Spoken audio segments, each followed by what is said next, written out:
할렐루야. 하나님께서 우리에게 귀한 주님의 날을 세우셨습니다. 우리 여름을 지나고 있는데 그러나 열대야는 아니라서 밤에는 그래도 약간 찌는 더위가 아니기 때문에 우리가 좋은 컨디션으로 또 오늘 하나님 앞에 예배 드릴 수 있지 않은가 생각이 되어집니다. 오늘 이 자리에 함께한 여러분 모두를 주님의 이름으로 환영을 드리고 여러분의 삶에 더 멋진 하나님의 역사들이 새로워질 수 있기를 주님의 이름으로 축복합니다. 축복합니다. 환한 얼굴, 밝은 얼굴로 서로를 바라보며 축복합시다. 주님의 이름으로 축복합니다. 주님의 이름으로 축복합니다. 축복합니다. 축복합니다. 축복합니다.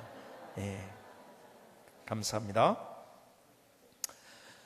얼마 전 한 일간지에 나온 기사 하나를 여러분들에게 읽어드리겠습니다. 올해 공정거래위원회 자산기준 40대 재벌그룹에서 지금까지 형제간 경영권 분쟁이 일어난 것은 모두 17개로 집계됐다. 재벌그룹 절반이 총수 일가 형제 등 혈족간 분쟁이 진행되고 있는 것으로 형제간 상속재산 또는 경영권을 두고 대립을 벌이고 있는 것으로 나타났다. 우선 삼성그룹의 경우 상속재산을 놓고 형제 사이인 이건희 삼성전자 회장과 이맹희 전 제일비료 회장 간 소송전이 논란이 됐었다. 효성그룹 조성로 회장의 아들 간 다툼도 세간의 주목을 받고 있다. 조현문 전 부사장이 형 조현준 사장과 동생 조현상 부사장이 대주주로 있는 그룹 계열사의 배임, 횡령 혐의를 들어 검찰에 고발한 것이다. 또한 신격호 롯데그룹 회장과 신춘호 농심그룹 회장의 라면 사업 다툼, 한라그룹의 경우 정몽국 배달학원 이사장과 정몽은 한라건설 회장의 고소 분쟁도 논란을 빚었다. 재벌 두 곳 중 한 곳은 혈족 간 싸움 소식을 접한 네티즌들은 재벌 두 곳 중 한 곳은 혈족 간 싸움, 돈 때문이다. 재벌 두 곳 중 한 곳은 혈족 간 싸움, 지켜보는 부모 심정은 어떨까? 재벌 두 곳 중 한 곳은 혈족 간 싸움, 저런 게 바로 재벌가의 흥망이 아닌가 싶다 등의 반응을 보였다. 여러분, 공정거래위원회 자산기준 40대 재벌그룹의 40개 재벌그룹 중에서 지금 거의 반이 형제간의 분쟁을 겪고 있습니다. 싸움을 하고 있다는 거예요. 이런 싸움만 있을까요? 그 회사 내부에는 또 얼마나 많은 싸움이 있을까요? 여러분, 국제적으로는요, 여러분이 잘 아는 중동 분쟁이다, 나라들마다 사이에 있는 분쟁들과 싸움들이 얼마나 많이 있는지,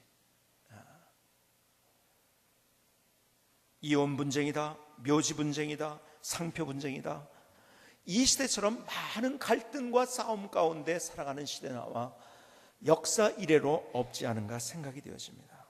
그런데요, 그 싸움이요, 성경에 보니까 좋은 싸움이 있고 나쁜 싸움이 있다는 거예요. 또 이 얘기를 하니까 싸우는 것은 좋을 수 있으니까 한번 내가 이왕 싸운 거 계속 싸워봐야겠다, 이런 생각을 하시라는 것이 아니라 이 싸움이 뭔지를 좀 잘 한번 생각해 보자고요. 대부분의 싸움은 잘못된 싸움들입니다. 그렇죠? 그런데요, 에베소서 6장 12절에 보니까는 이렇게 얘기하죠. 우리의 씨름은 싸움이라는 거죠. 혈과 육을 상대하는 것이 아니요 통치자들과 권세들과 이 어둠의 세상 주관자들과 하늘에 있는 악의 영들을 상대함이라. 우리가 싸우고 있다는 거 뭐예요? 영적인 싸움을 싸우고 있다는 거예요. 지금 내가 그것을 의식하든지 안 하든지 싸우고 있다는 거예요. 그래서 디모데전서 1장 18절 오늘 본문에는 이렇게 이야기합니다. 아들 디모데야, 내가 내게 이 교훈으로서 명하노니 전에 너를 지도한 예언을 따라 그것으로 선한 싸움을 싸우며, 선한 싸움을 싸우라고 말씀합니다. 믿음과 착한 양심을 가지라. 어떤 이들은 이 양심을 버렸고 그 믿음의 과에는 파선하였느니라. 여러분, 싸움이 있는데 선한 싸움이 있고 착한 싸움이 있고 믿음의 싸움이 있다는 거예요. 왜 그런지 아세요? 자, 보세요. 우리는요, 싸우기 싫어도 우리는 싸우고 있는 우리의 이 땅의 삶을 살고 있는 거예요. 왜요? 사탄은 계속 우리를 공격하기 때문에요. 베드로전서 5장 8절에 보니까 근신하라, 깨어라, 너희 대적 마귀가 우는 사자같이 두루 다니며 삼킬 자를 찾나니. 왜요? 사탄이 우리를 먼저 공격하기 때문에. 여러분, 어디선가 공격했는데 가만히 있으면 어떻게 되는 거야? 지는 겁니다. 그렇죠? 그래서 우리에게 말씀하기를 영적인 선한 싸움을 싸우라고 이야기합니다. 성경에 보면 전쟁에 관한 이야기가 많이 나옵니다. 우리를 또 군사로 묘사를 하기도 합니다. 왜요? 우리는 이 땅에서 영적인 전쟁을 하고 있기 때문에. 그렇다면 오늘 여러분과 나누는 이야기가 바로 이게 선한 싸움이란 것이 무엇인가? 그러니까 어떻게 해서 그 싸움에서 승리할 수 있을 것인가? 여러분, 먼저 오늘 여러분께 굿 뉴스를 좀 말씀을 드리겠습니다. 아주 좋은 소식을 말씀드리겠습니다. 많은 분들이 살을 빼려고 굉장히 노력을 하고 있어요. 그렇죠? 그래서 제가 다이어트를 어떻게 하면 잘할 수 있을 것인가, 이것처럼 분명한 방법은 없습니다. 기대가 되십니까? 참 요즘은요, 못 먹어서 문제가 아니라 뭐예요? 너무 많이 먹어서 문제인 거예요. 그렇죠? 제가 미국에서 공부할 때 이웅평 대위였었나요? 그때가 아마 대위였고, 우리나라에서 소령으로 군대로 가가지고서 미국인을 몰고서 내려왔어요. 그리고 한국에 왔다가 이제 미국을 이 사람이 방문할 기회가 있었는데요, 미주 한인신문에 재미있는 기사 하나가 났더라고요. 어떤 기사가 났냐면, 이 사람이 한 말을 그 기사로 만든 거예요. 도대체 미국에 와보니까 이해를 못하겠다. 왜 이해를 못하느냐? 아니, 회사를 갈 때 걸어가거나 뛰어가거나 왔다 갔다 하면 되지, 왜 하필 차를 타고 갔다 왔다 하고 또 따로 시간을 내가지고 뛰고 걷는지 모르겠다. 또 미국 사람들 또 막 뛰는 거에 굉장히 열광하잖아요. 그렇죠? 조깅에 굉장히 이해가 안 되는 거예요. 여러분, 북한에 있는 개념으로는 도저히 이해가 안 되는 거예요. 그렇죠? 뭐 살을 찔 겨를이 없으니까요. 그렇죠? 거기는 못 먹으니까요. 근데 우리는 지금 못 먹는 게 문제가 아니라 너무 많이 먹는 게 문제가 되는 세상. 그래서 어떻게 이것을 덜어내야 되느냐, 다이어트를 하느냐. 근데 좋은 방법을 하나를 제가 가져왔습니다. 오늘 안 오신 분들에게는 이 방법 천기누설이니까 절대 말씀해 주지 마시고, 자, 여러분들은 들을 준비가 됐나요? 다이어트 어떻게 하면 정말 잘할 수 있는지 아십니까? 지금부터 하면 돼요. 너무 간단하죠? 여러분, 다이어트 방법은 너무 많아요. 어떻게 하는지 알고 있어요. 문제는 뭐냐? 지금부터 못한다는 게 문제예요. 그렇죠? 다음에 한다. 그렇지 않습니까? 여러분, 다이어트를 내가 했어요. 그 다음에 무슨 현상이 일어나죠? 요요 현상이 일어납니다. 요요 현상이 왜 일어나는지 아십니까? 물론 많은 이유가 있지만 그 이유 중에 하나가 이거예요. 내가 다이어트를 해보니까 빠졌는데 나 빠질 수 있어. 그러니까는 지금 괜찮아. 다음에 하면 돼. 그래서 살이 더 찌는 거예요. 이해가 가십니까? 제가 무슨 말씀을 드리고 있는지 아세요? 여러분, 다이어트는 지금 하는 거예요. 나중에 하면은 그건 죽을 때까지 못하는 게 다이어트입니다. 제가요, 사람들이 저를 향해서 목사님은 그렇게 소식을 하고 살이 안 찌는 스타일이고 그런다고 저를 생각하고 있어요. 근데 저처럼 살을 많이 찌는 저는 살이 찌는 체질입니다. 먹으면 그냥 그대로 찝니다. 저는. 제가 미국에 81년도에 50일간 순회 공연을 하면서, 그때 너무 81년도만 해도 여러분들 그때는 소고기를 마음대로 명절 때나 가끔, 그것도 뭐 군화 신고 지나갔다 이런 얘기 하잖아요. 그렇죠? 그리고 얼마나 또 즐깁니까? 그런데요, LA 갔더니 그때 처음 LA 갈비를 먹어봤는데요, 야, 세상에 이렇게 맛있는 고기가 있을까?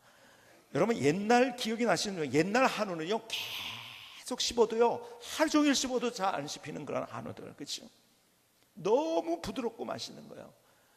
노래를 할 때 두 가지 중요한 게 있어요. 노래를 잘하기 위해서는요, 첫 번째는 피곤하면 노래가 안 나옵니다. 그렇죠? 두 번째는 잘 먹어야 돼. 잘 못 먹으면 노래가 잘 안 나옵니다. 그렇죠, 지휘자님? 네. 확인된 이야기를 하는 겁니다. 그래서 우리의 모토는 뭐냐면 잘 먹고 잘 자자예요. 야, 얼마나 먹었지? 그때 우리나라에 바나나는 있는데 굉장히 비쌌고요, 우리나라에 없는 과일 하나를 있는데 그게 오렌지예요. 그러면 오렌지 하는 거 너무 맛있는데 한 자리에서 10개 20개를 그냥 쉽게 먹은 거야. 20대 초반이니까 얼마나 이게 맛있는지 너무너무 맛있고 막. 근데요, 그러고 나서 50일을 지난 다음에 제가 김포공항에 딱 도착하는데 사람들이 저를 잘 몰라보더라고요. 왜요? 너무 살이 쪄가지고. 갑자기 찌면 잘 몰라보면 딴 사람이 나중에 10년이 흐른 다음에는 맞아 그렇게 돼 이렇게 생각하니까 되는데요. 50일 만에 찌면은 사람들 못 알아봅니다. 아세요? 제가 그때 거의 8, 9kg가 찐 거예요. 50일 동안에 8, 9kg 쪄본 사람 한번 여기 손 들어보세요. 네? 아마 거의 없을 거예요. 그렇죠? 저 쪄봤다니까요. 야, 그때 그래서 그걸 빼느라고 또 힘이 들었죠. 그런데요, 저는 어떤 체질이냐면 옛날 체질이 이거예요. 밤에 뭘 안 먹으면 잠이 안 와. 허전해가지고 뭘 먹어야 돼. 그러니까 살찌잖아요. 그렇죠? 그래서 제가 이렇게 생각을 해봤어요. 어느 날 이 생각이 나는 거예요. 가만히 있어보세요. 북한의 아이들은 밤에 못 먹고 그냥 자는데 왜 나는 못 잘까? 이 생각을 해봤더니요, 정신이 번쩍 들더라고요. 그래서 그래, 북한의 아이들을 위해서 기도하자. 그리고 헌금을 하자. 안 먹고 제가 이렇게 해봤어요. 그래서 그걸 저녁에 안 먹는 버릇이, 저는요 옛날에요 저녁에 먹어야지 잠이 오던 사람이었어요. 그리고 그걸 빼려고 그렇게 노력하고 여러분, 살찌는 체질이 있을까요? 없을까요? 있어요. 아세요? 살찌는 체질이 누굴까요? 어떤 사람이? 다예요. 다. 먹는데 안 찌는 사람이 있을까요? 그럼 병에 걸린 거죠. 그렇죠? 먹는데 안 찌면. 정상적인 사람은요, 먹으면 살이 찝니다. 근데 어떻게 다이어트를 하느냐? 자, 보세요. 지금부터 하면 돼요. 제가 무슨 말 드리고 있는지 아세요? 사탄의 공격 방법이 지피지기면 백전백승이라고요. 공격 방법 중에서 우리를 싸우는데 이거가 제일 중요한 방법이고요. 야, 너 교회 가지 마 이러지 않아요. 교회 가. 근데 오늘은 이거 있잖아. 다음에 야, 너 그 봉사 일을 해. 하지 마 이렇게 하지 않아요. 나 하려고 하는데 하지 마 그러지 않아요. 해야지. 그런데 다음에 또 기회가 있잖아. 여러분, 사탄의 우리에게 계속된 이 전쟁 가운데서 우리를 허를 찔르는 방법 가운데 하나가 다음이에요. 여러분, 세계 역사의 전쟁 가운데서 유명한 전쟁이 있어요. 포에니 전쟁이라고 이야기를 합니다. 이것은 카르타고와 그리고 로마가 싸운, 그 당시에는 로마가 더 이제 좀 열세였고 카르타고는 굉장히 대국이었습니다. 그때 거기에 여러분이 잘 아는 한니발이라는 장군이 있잖아요. 그렇죠? 한니발이 장군, 결국 포에니 전쟁이 3차까지 가게 되는데요, 결국은 나중에 로마가 이겨가지고 로마가 지중해를 중심으로 한 세계 패권을 이제 잡게 됩니다. 그런데 이 한니발이 여러분 2차 전쟁에서 승리할 때 어떻게, 그래서 명장 중에 하나로 꼽히는 사람이 한니발이잖아요. 이 승리할 때 어떻게 했느냐, 로마에 있는 사람들은요 거기에서 지중해를 건너면 바로니까 바로 와서 쳐들어올 거라고 생각했어요. 그리고요 더군다나 이 카르타고의 이 함대들은 얼마나 무서운 함대들인지요. 로마는 그때요 그런 함대들이 없었어요. 마지막에 3차 전쟁에서는요 이 어떻게 했는지 아세요? 카르타고 가지고 있던 함대 이걸 가지고요 부서진 거 이런 걸 맞춰 가지고서 이렇게 만들면 되는구나, 그래 가지고서 만들어 가지고서 나중에 승리를 한 거예요. 근데 참 대단한 이 어딘가 카르타고. 근데요 이렇게 쳐들어올 줄 알았는데 허를 찔렀어요. 어떻게 해요? 돌아가지고 삥 돌아가서 스페인 쪽으로 가가지고, 그리고 지금으로 따진다면 프랑스를 지나서, 그리고 저 알프스 뒤쪽에 스위스로 가가지고 알프스 뒤쪽에서 알프스를 넘어옵니다. 세상에요 이쪽에 있는 사람이 그 험한 알프스를 넘어올 거라고는 상상을 해보지 못하죠. 그 자리에서 당한 거죠. 그래서 한니발을 명장이라고 이야기를 합니다. 허를 찔렀죠. 그렇게 할 거야. 근데요 사탄의 공격 가운데 우리의 허를 찌르는 공격이 있어요. 너 이거 하지 마 그러면 오히려 난 잘할 것 같아. 너 이거 하지 마 그러면 아니야 해야지 그럴 텐데, 야 해. 근데 지금 말고 다음에. 사탄의 가장 기가 막힌 공격 방법이에요. 그래 너 기도해야지 다음에. 지금이 아니야. 기도하는 거 모릅니까? 근데 기도를 왜 못해요? 다음에 할 수 있다고 생각하니까. 내가 찬양대를 해야지. 다음에. 내 교사를 해야지. 다음에. 결국은 우리가 아무것도 못하는 거예요. 나도 모르게 그냥 거기 가만히 있다가 당하는 거예요. 뒤통수를 맞아서 당하는 거예요. 그러니까 여러분 언제나 지피지기면 백전백승, 사탄의 공격수를 1번이 먼저였어요. 하지 마라가 아니에요. 해. 근데 다음에. 잘 보세요.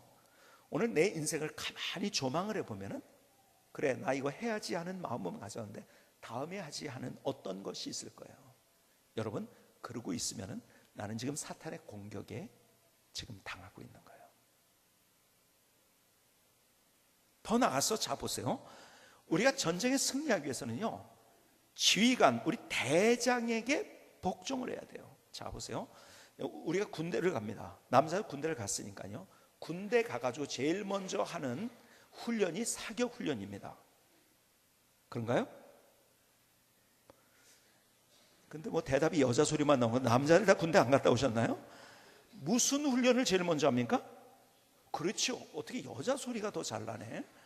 제식 훈련을 제일 먼저 합니다. 제식 훈련이 뭐예요?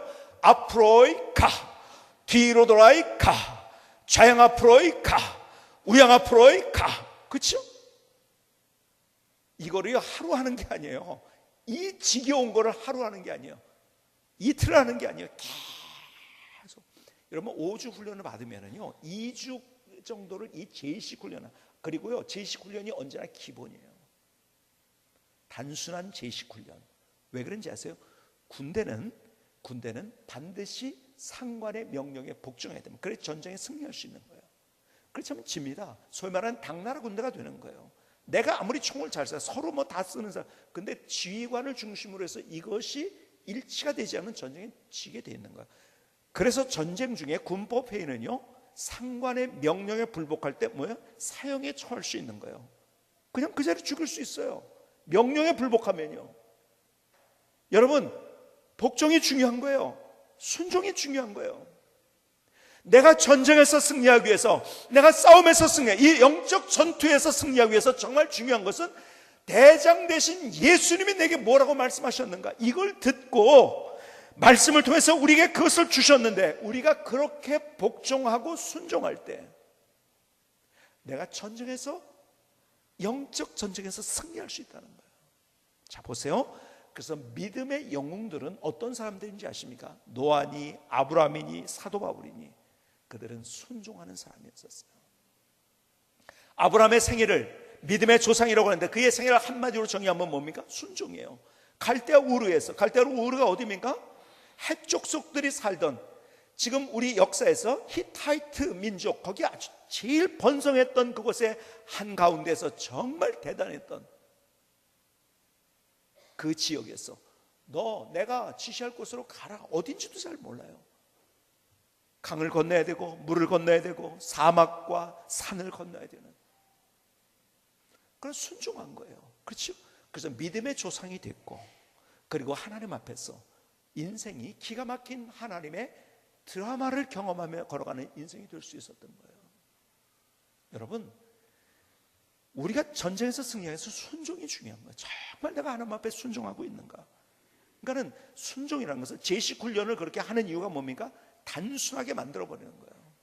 여러분 순종을 하려면요 복잡하면 안 됩니다. 그러니까 군대에서도요, 가만히 있어요. 저 상관이 하는 말이 맞나 안 맞나 이거 막 따지고서 막 이렇게 하면 어떻게 됩니까? 순종이 안 되는, 복종이 안 되는 거죠. 그렇죠? 명령에 불복을 하게 되는 거예요. 그러니까 군대에서는요 제식 훈련을 통해서 뭐 그 사람이 IQ가 뭐 200이든지 똑똑한 사람인지 뭐든지 똑같이, 왜? 복종하기 위해서. 단순한 복종이에요. 그러니까 정말 우리가 단순하게 하나님 앞에, 아브라함의 특징이 뭔가? 단순한 복종이에요. 근데 보세요, 얼마 전에 어떤 선교사님이 기도하는데 이런 기도를 하더라고요. 하나님 우리를 용서해 주십시오. 회개하면서 기도하는데 이런 표현을 쓰더라고요. 하나님 순종했는데 엉성한 순종을 회개합니다. 이게 가슴에 딱 와닿더라고요. 순종했는데 엉성한 순종한 것을 회개합니다. 우리가 순종한 것 같아. 그러나 엉성하게 하고 있는 순종, 정말 순도 100%의 순종을 하나님 앞에 드려봤는가, 거기서 우리가 승리할 수 있다는 거예요. 이게 선한 싸움을 싸우는 거고, 거기서 하나님의 역전의 드라마를 경험하는 거고 하나님이 누구신지를 체험할 수 있다는 거예요. 가만히 보니까 순종하는 채는 있어요. 그런데 순도 100%의 순종이 없다는 거예요. 엉성한 순종. 하나님 앞에 내가 정말 제대로 된 순도 100%의 순종을 하나님 앞에 드리고 있는 거예요. 하나님 앞에 하나님 내가 이거 하겠습니다. 여러분들이 어떤 것을 하고 있는지 모르겠어요.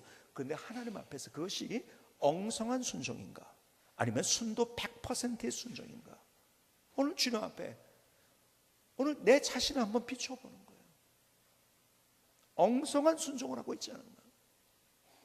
자 보세요, 우리가요 선한 싸움을 하고 거기서 승리하기 위해서는요 사탄의 공격설 첫 번째 나중에라는 것, 이걸 우리가 알아요. 나중에 하면 안 돼요. 뿐만 아니라 우리의 삶이 하나님 앞에 정말 순종하는 삶인가, 엉성한 순종이 아니라 복잡하게 하는 순종이 아니라 내가 단순하게 하는 순도 100%의 순종인가. 그런데요 내가 이 영적 전투에서 승리하기 정말 중요한 건 싸움에는요 뭐가 필요한지 아십니까? 용기와 담대함이 필요합니다. 여러분, 용사라는 말이 성경에 나올 때 구약성경에 보면 그 말의 문자적인 의미는 심장이 강한 자라는 뜻이에요. 또 사무엘상 17장 32절에 이렇게 기록이 된 다윗이 사울에게 말하되 그로 말미암아 사람이 낙담하지 말아야 말 것이라 주의 종이 가서 저 블레셋 사람과 싸우리이다 하니. 낙담하지 말라는 표현이 무슨 말이냐면 심장이 떨어진다는 말이에요. 우리는요 두려워할 때 어디가 심장이 떨린다는 얘기를 하죠. 그렇죠? 어쨌든 간에 우리가 낙담하지 말고 용기와 담대함으로, 자 블레셋과 전쟁하는데요 지금 어느 시대입니까? 다윗 시대 때, 다윗이 이제 왕이 되기 전 일이죠. 아직 소년이었을 때. 지금 블레셋에게 당하고 있는 이유가 뭡니까? 떨고 있었던 거예요. 여러분, 전쟁이 붙었어요. 근데 거기에서 두려워하고 있는 팀은요 지게 돼 있는 거예요. 이건 뭐 당연한 이치 아닙니까? 그렇죠? 두려워하는데요 도망가게 되죠. 지금 이스라엘 백성들이 그렇게 했는데 다윗이요 무기도 없었던, 갑옷도 맞지 않았던, 전쟁을 해보지 않았던 이 다윗, 낙담하지 마십시오. 무슨 말입니까? 담대함으로 일어서십시오. 그리고 자기가 먼저 담대하게 골리앗 앞에 나갑니다. 승리한 거예요. 여러분, 사실은요 우리의 삶 가운데 정말 중요한 것, 우리가 영적 전투에서 승리하기 위해서 정말 중요한 것은 용기와 담대함이에요. 그래서요 히브리서 12장에서는요 이렇게 말씀합니다. 12절에, 히브리서 12장 12절에 그러므로 피곤한 손과 연약한 무릎을 일으켜 세우고 너희 발을 위하여 곧은 길을 만들어 저는 다리로 하여금 어그러지지 않고 고침을 받게 하라. 이게 무슨 표현인지 아세요? 우리가 인생의 삶을 살아가면서 수많은 사건을 만나잖아요. 실패하잖아요. 그러다가 내가 주저앉게 되잖아요. 무릎이 떨리게 되잖아요. 다리를 절게 돼. 피곤하니까요. 아니다, 너희들이 그래서 거기서 두려워하고 염려하고 걱정하면서 그렇게 너희의 삶을 살지 않고 거기에서 일어서야 된다. 오늘 히브리서에 있는 말씀이 담대함으로 인생을 세워야 된다는 거예요. 잘 보세요. 다시 한번. 그러므로 피곤한 손과 연약한 무릎을 일으켜 세우고 너희 발을 위하여 곧은 길을 만들어 저는 다리로 하여금 어그러지지 않고 고침을 받게 하라. 근데요 내 지금 두려워하고 있는 것을 고쳐야 되는데 네가 고치라고 하는 게 아니에요. 어떻게 해요? 고침을 받게 하라고 능동태로 되어 있어요. 무슨 말입니까? 나는요 두려워할 수밖에 없는 존재라고 했잖아요. 그렇죠? 그래서 그 두려움을 담대함으로 만들어주시는 그분이 우리 주님이시라는 거예요. 그래서 주님을 향해서 그 담대함을 소유하기 위해서 기도하면서 너의 그 연약한, 너의 그 두려워하고 떨고 절망하는 그 모든 것들을 먼저 고쳐야 된다. 그러니까 하나님이 주시는 담대함을 소유해야 된다. 여러분, 우리가 영적 전투에서 승리하기 위해서는 이 담대함이 중요한데 세상은 우리를 계속 어떻게 몰고 가는지 아시는가? 코너로 몰고 가는데 어떤 두려움, 우울, 염려, 걱정, 자꾸 이렇게 몰고 가는 거예요. 그래서 여러분들 우리가 많이 묵상해야 될 규절 가운데 하나가 로마서 8장인데요. 로마서 8장 31절에는 이렇게 잘 보시겠습니까? 로마서 8장 31절. 그런즉 이 일에 대하여 우리가 무슨 말 하리요? 만일 하나님이 우리를 위하시면 누가 우리를 대적하리요? 자기 아들을 아끼지 아니하시고 우리 모든 사람을 위해 내어 주시니가 어찌 그 아들과 함께 모든 것을 우리에게 주시지 아니하겠느냐? 무슨 말인지 아세요? 두려워하지 말라는 거예요. 용기를 가지라는 거예요. 왜요? 예수님의 목숨까지 우리를 위해 주셨는데 다른 모든 것들, 여러분들 그냥 속된 표현을 하면 다른 모든 것들은 그에 비하면 다 껌값들이에요. 목숨까지 주셨는데 너희들이 왜 걱정하고 있느냐? 너희들이 왜 두려워하고 있느냐? 너희들이 왜 염려하고 있느냐? 아니다. 담대함을 가져라. 용기를 가져라. 목숨까지 주셨는데 뭔들 못 주시겠느냐? 여러분, 하나님이 없어서 못 주는 게 아니라 우리의 필요를 따라 주시는 거예요. 하나님이 그걸 다 채워주시는 거예요. 자, 그 다음을 계속 보시겠습니까? 33절. 누가 능히 하나님께서 택하신, 이거 굉장히 중요한 규절입니다. 누가 능히 하나님께서 택하신 자들을 고발하리요? 의롭다 하신 이는 하나님이시니 누가 정죄하리요? 죽으실 뿐 아니라 다시 살아나시는 그리스도 예수시니 그는 하나님 우편에 계신 자요 우리를 위해 간구하시는 자신이라. 여러분, 성경은 그림을 그리라고 했죠. 분석보다 중요한 것이 그림을 그리는 것. 이 그림이 어떤 그림인지 아십니까? 하나님이 재판석에 있어요. 재판장이에요. 내가 있어요. 근데 오늘 본문에 보니까 사탄은 우리를 계속 고발한다는 거예요. 너 이거 잘못했잖아. 너 이거 잘못했잖아. 그런데 그 법정에 변호사가 누구인가? 변호사가 바로 예수님이라는 거예요. 오늘 이것을 그린 거예요. 오늘 본문의 이야기가. 내가 그래서 십자가에 달려 죽지 않았습니까? 그래서 우리를 위해서 간구하시는 그분. 그래서 주님께서 오늘 본문의 이야기가요, 하나님께서 우리를 의롭다고 선언해 주셨다는 거예요. 지금 여기 있는 이야기들이 다 법정 용어들입니다. 자, 예수님이 재판석에 있어요. 아니, 하나님이 재판석에 있어요. 내가 여기 있는데 사탄은 이쪽에서 나를 계속 고발을 한다는 거예요. 여기 누가 능히 하나님께서 택하신 자들을 고발하리요? 이 말이 그 말이에요. 고발한다는 거예요. 그런데 예수님께서 변호사가 돼서 나를 계속 변호하는데 내가 그래서 십자가상에 달려 돌아가지 않았습니까? 그래서 하나님이 우리를 선언하셨는데 너는 의롭다는 거예요. 그러니까 뭐예요? 잘 보세요. 사탄은 우리를 공격하는데 어떻게? 우리를 고발합니다. 야, 네가 그런 죄를 짓고 네가 무슨 너 그것도 못하면서 네가 하나님의 자녀라고? 웃기는 소리 하지 마. 우리에게 죄의식을 가져다 주는 것이 바로 사탄이라는 거예요. 계속 죄의식 갖다 주면서 우리를 고발합니다. 여기에 당하면 사탄에게 당한다는 얘기예요. 하나님이 의롭다고 우리를 여겨주셨는데, 선언해 주셨는데, 예수 그리스도의 십자가의 피값으로 우리를 다 용서해 주셨는데, 그러니까 우리가 찬양을 부르잖아요. 보혈을 지나 하나님 품으로, 보혈을 지나 아버지 품으로. 여러분, 담대하게 하나님 앞에 나갈 수 있는 이유가 뭔지 아세요? 그 십자가 때문에. 그런데 사탄은 우리를 끌어내고, 야, 네가 무슨 하나님 앞에 가? 야, 너 같은 놈이 우리에게 죄의식을 주고 우울감을 주고 안 된다고 하고. 이건 누가 하는 거? 사탄이 한다는 거예요. 그런데 여기에 끌려가고 있다는 것이 벌써 전쟁에는 이미 사탄의 포로가 됐다는 의미가 아닙니까? 이것이 우리가 왜 사탄의 말에 끌려갑니까? 왜 사탄의 다스림과 통치를 받으려고 합니까? 아니에요. 그건 이미 포로가 된 거예요. 하나님이 우리를 세우셨어요. 어떻게? 의롭다고요. 그러니까 주님이 우리에게 이런 말씀, 너 우울감 떨쳐야 된다. 너 그 절망감 떨쳐야 된다. 너 두려운 마음 떨쳐야 된다. 안 된다는 마음 떨쳐야 된다. 다시 너는 용기로, 담대함으로 일어가야. 그래서 내가 하나님의 은혜의 보좌 앞에 담대히 나간다는 표현을 성경에 썼잖아요. 내가 그래서 담대히 나가는 거예요. 나는 안 돼요. 내 모습을 보면 사탄 말이 맞아요. 나는 우울해야 돼요. 왜? 나는 가능성이 없으니까요. 근데 하나님이 우리를 그렇게 의롭게 여겨주고 하나님의 자녀로 삼아주기 때문에 십자가의 보혈로 우리는 담대히 나가는 거예요.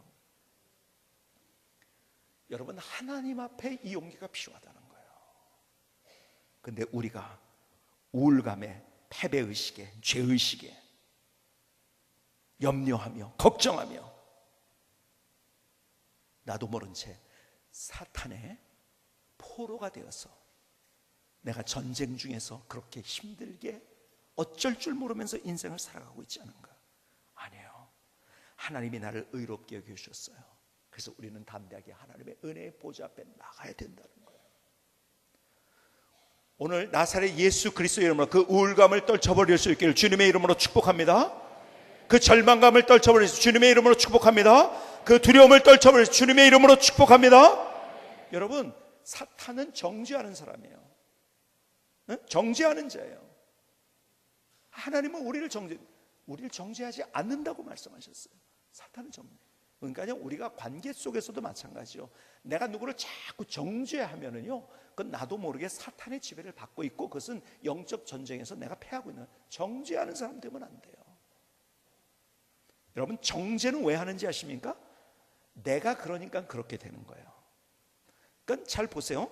하나님의 은혜를 구하기보다, 정죄하는 것은 하나님의 은혜를 구하기보다 내 의를 자꾸 쌓는, 내가 이만큼 했어요. 근데 딴 사람이 그만큼 못했으니까 자꾸 정죄하는 거예요. 나는 이런데 너는 왜 그러냐? 이게 뭔지 아세요? 교만이에요, 이것이. 정죄하는 것은 교만입니다. 그러니까 멸망의 선봉이라고 우리에게 말씀하고 있는 거예요. 여러분, 우리가 인격이 높아진다는 것은 사람들을 정죄하고, 아이들 땐 그렇잖아요. 막 누굴 탓하고. 우리가 정죄하지 않게 되는 것이 성숙한 거예요. 그러니까 자꾸 내 의의를 가지니까요, 나는 이렇게 했는데 넌 뭐야? 자꾸 정죄하는 거예요. 여러분, 극과 극은 같이 만나는 거예요. 항상 아세요? 사실은 가만 보면 정죄하는 사람의 의식 속에는요, 어떤 사탄이 주는 마음이 있는 거예요. 어떤 마음? 너 그거 가지고 돼? 그러니까 자꾸 내 노력을 가미하는 거야. 내 노력을 가미하는 거야. 나는 이만큼 했어 이제. 내 노력을 가미하니까. 근데 넌 뭐야? 정죄하는 거야. 아니에요. 하나님이 우리를 정죄하지 않는다고. 예수 그리스도 안에서. 그래서 은혜의 보좌 앞에 담대히 나가야 된다. 이제는 사탄이 우리에게 주는 그 모든 우울감과 그리고 두려움과 염려를 떨쳐버리고 그 절망감을 떨쳐버리고 이제는 용기와 담대함으로 삶을 세울 수 있기를 주님의 이름으로 축복합니다. 자, 그래서 보세요. 뭐라고 말씀하는지 계속 35절은 누가 우리를 그리스도의 사랑에서 끊으리요? 환난이나 곤고나 박해나 기근이나 적신이나 위험이나 칼이라 기록된 바 우리가 종일 주를 위하여 죽임을 당하게 되며 도살할 양같이 여김을 받았나이다 함과 같으니라. 그러나 이 모든 일에 우리를 사랑한 이로 말미암아 우리가 넉넉히 이기느니라. 환난을 만나지요. 공고한 일을 만나. 사망의 음침한 골짜기를 걸어가는, 박해를 만나, 기근을 만나, 적신을 만나, 위험을 만나죠. 칼을 누군가 칼 끝에 정말 한 번만 푹 누르면 난 죽게 되는 그 상황들 만나지요. 도살당한 양 같은 신세를 내가 경험하게 되죠. 그러나 하나님이 우리를 사랑하시기 때문에 거기서도 담대함을 가지라는 거예요. 왜? 결국 우리가 넉넉히 그 모든 것을 이기기 때문에 내 편은 하나님이시기 때문에, 내 편은 하나님이시기 때문에 내가 넉넉히 이기기 때문에 그 가운데서도 칼이 내 앞에 목을 치려고 들어왔을지라도 거기서 담대하라. 왜? 하나님이 우리를 사랑하시고 그 사랑을 끊을 수 있는 것이 아무것도 없어요. 그래서 38절에 계속 얘기합니다. 내가 확신하노니 사망이나 생명이나 천사들이나 권세자들이나 현재이나 장래이나 능력이나 높음이나 기쁨이나 다른 어떤 피조물이라도 우리를 우리 주 그리스도 예수 안에 있는 하나님의 사랑에서 끊을 수 없느니라. 성경은 계속 우리에게 말씀하는 게 그거예요. 사탄은 우리에게 죄의식을 주고 정죄의식을 주고, 사탄은 우리에게 그래서 우울감을 주고, 사탄은 우리에게 두려움을 주지만 하나님은 우리에게 담대함을 주시고 용기를 주시는 분이시다. 어느 편에 서시겠습니까? 어느 편에 서시겠습니까? 나도 모르는 새, 그런데 나는 사탄의 포로가 돼가지고 그렇게 정죄하며 우울해하며 염려하며 걱정하며 포로됐다 할지라도 주님이 다시 거기에서 우리를 오늘 이 시간에 우리를 풀어주시길 원하세요. 그리고 하나님의 승리를 우리에게 주시길 원하세요. 로마서 8장 15절은 우리에게 이렇게 말씀합니다. 사번역으로 제가 본, 여러분은 또다시 두려움에 빠뜨리는 종살이의 영을 받은 것이 아니라 자녀로 삼으시는 영을 받았습니다. 그래서 우리는 그 영으로 하나님을 아빠, 아버지라고 부릅니다. 이 얘기의 종합인 거예요. 두려움에 빠뜨리는 종살이의 영, 그 사탄의 영에 빠졌다는 거예요. 우울감과 두려움, 그것은 사탄의 지배를 받고 있다는 거예요. 거기에 포로가 됐다는 거예요. 그런데 주님께서 우리를 건져주셔서 우리를 하나님의 자녀로 세우셨어요. 그래서 아빠, 아버지, 그냥 그 무릎에 그냥 그대로 달려갈 수 있는, 하나님은 먼 곳에 계셔 나와 상관없이, 야, 너 웃기고 있네 그러고 계신 분이 아니라 언제든지 아빠 하고서 달려갈 수 있는, 그래서 아빠한테 달려가는 그 아이의 모습을 보시겠습니까? 거기에 우울감이 있나요? 거기에 두려움이 있나요? 거기에 염려가 있나요? 거기에 걱정이 있나요? 아니요, 아무것도 없는 거예요. 그 모든 것들을 다 벗어던진 그 상태. 오늘 주님께서 우리가 그 영적 전쟁에서 승리할 수 있는 비결이 바로 두려움과 염려를 벗어낸 용기와 담대함. 그것은 어떻게? 하나님께 매어 달리고 하나님을 바라볼 때 하나님이 우리에게 주시는 거예요. 내 노력이 아니에요. 내 의가 아니에요. 내 잘난 것이 아니에요. 내 잘난 것, 내 의를 가지면은요 어떻게 된다고요? 다시 말씀드립니다. 그러면은 자꾸 나도 모르게 더 안 되는 나의 모습을 보면서 나 스스로 자포자기하고 우울감에 빠지고 더 두려워하고, 그러니까 인간적인 노력을 막 합니다. 조금 내가 된 것 같아. 그러면 안 된 사람 보고서 정죄하고, 이래서는 안 된다는 거예요. 하나님의 은혜를 우리가 구하면서 하나님이 나를 만져주셔서 내게 주시는 그 용기, 담대함으로 일어서야 된다. 여러분, 전쟁에서 정말 중요한 것은 담대함과 용기야. 그런데 그것이 하나님께서 내 편이고 하나님께서 나를 사랑하시기 때문에 나의 부족함에도 불구하고 나는 다윗이 그랬던 것처럼 자기 부족함에도 불구하고 담대할 수 있었던 이유, 하나님이 내 편이시다. 하나님이 나를 사랑하신다. 우리 영적 전쟁 가운데 선한 싸움을 싸울 수 있는 비결, 사탄의 공격이 뭔지 잘 우리가 봐야 돼요. 그리고 하나님 앞에 100%의 순종을 하면서 하나님이 나와 함께 하시고 나를 사랑하시기 때문에 하나님이 주시는 담대함으로 내가 일어서서 내 인생을 세울 때 우리는 우리의 삶 속에서 승리의 개선가를 부르며 승리의 깃발을 휘날리며 멋지게 감동적인 우리의 인생을 살아갈 수 있다고 말씀하시는 거예요. 오늘 그 선한 싸움을 싸울 수 있는 하나님의 사람 될 수 있기를 주님의 이름으로 축복합니다. 김승계 선생님의 찬양을 드리시겠습니다.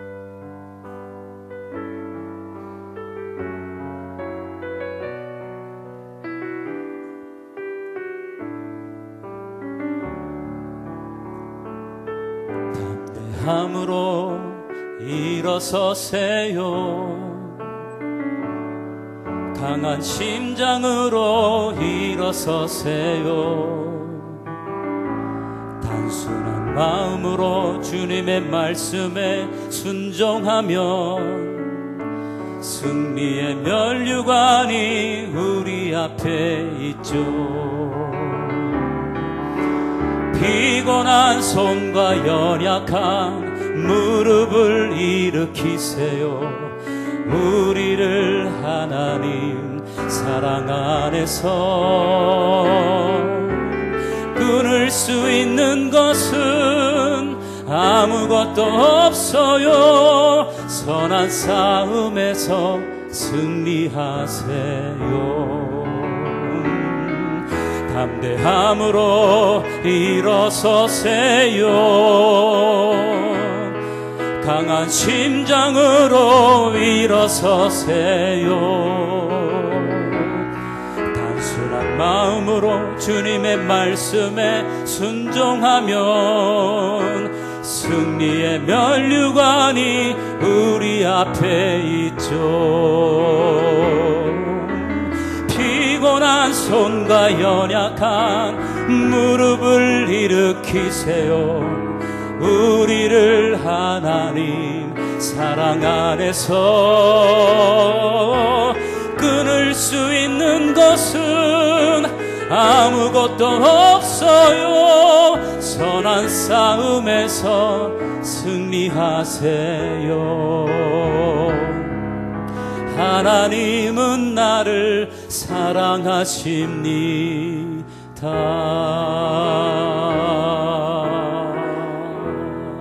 아멘. 하나님, 우리의 고백입니다. 우리의 결단입니다. 나의 결단, 나의 고백입니다. 하나님, 나를 받아주시옵소서. 얼마 안 된 얘기예요. 예수마을교회에 안희성 집사님 분이 계세요. 이분이 암에 걸렸는데 그것이 일순간 그 암이 온몸에 퍼지는데 한 달 만에 그야말로 뼈만 남은 거예요. 그래서 치유 가능성 0%의 사형 선고를 받았어요. 여러분, 얼마나 두렵겠습니까? 얼마나 염려가 되고 얼마나 정말 우울하겠습니까? 하나님 앞에 기도한 거예요. 하나님, 한 번만 제대로 예수 믿을 기회 주십시오. 그때 하나님께서 엔하꼬레라는 음성을 들려주셨어요. 엔하꼬레가 뭔가 성경을 봤더니 사사기에 있는 단어인데요, 삼손이 전쟁을 하고 나가지고서 너무 탈진해가지고서 목이 마른데 물이 없는 거예요. 그때 하나님 앞에 구합니다. 하나님 앞에 부르셨습니다. 그때 하나님께서 샘물을 솟아나게 하시고 그 물을 마시고 삼손이 거기서 새 힘을 얻었어요. 그래서 그 이름을 엔하꼬레라고 졌어요. 하나님이 나를 응답하셨구나. 두려움과 염려와 우울함이 없어지고 하나님의 그 음성을 들으면서 하나님이 나를 이제 고쳐주셨구나, 하여간 나의 기도를 드렸구나. 그래서 하나님 감사합니다. 여러분, 감사가 그냥 나오는 게 아니에요. 어떻게? 하나님께서 그걸 주신 거예요, 사실은. 그래서 감사합니다 하는데 하나님께서 뭐라고 또 말씀하시면, 아니, 내가 너에게도 감사한다. 너 다른 사람보다 빨리 깨달았어. 여러분, 우리 아이들에게 그런 거 있잖아요. 부모님에 대한 감사함이 막 그냥 있을 때 그런 마음이 들잖아요. 그렇죠? 하염없이 눈물이 흐르고요, 거기서 치유의 하나님을 경험하고 그 암에서요 완벽하게 낫어요. 근데 과정이 그거예요. 암에 걸리잖아요. 두려움이 있죠, 염려가 있죠, 뭐가 있죠, 우울감이 있죠. 근데 주님 앞에서 기도하다가 하나님이 먼저 뭘 주십니까? 담대함과 용기와 평안, 감사, 같이 가는 거라고 했잖아요. 그렇죠?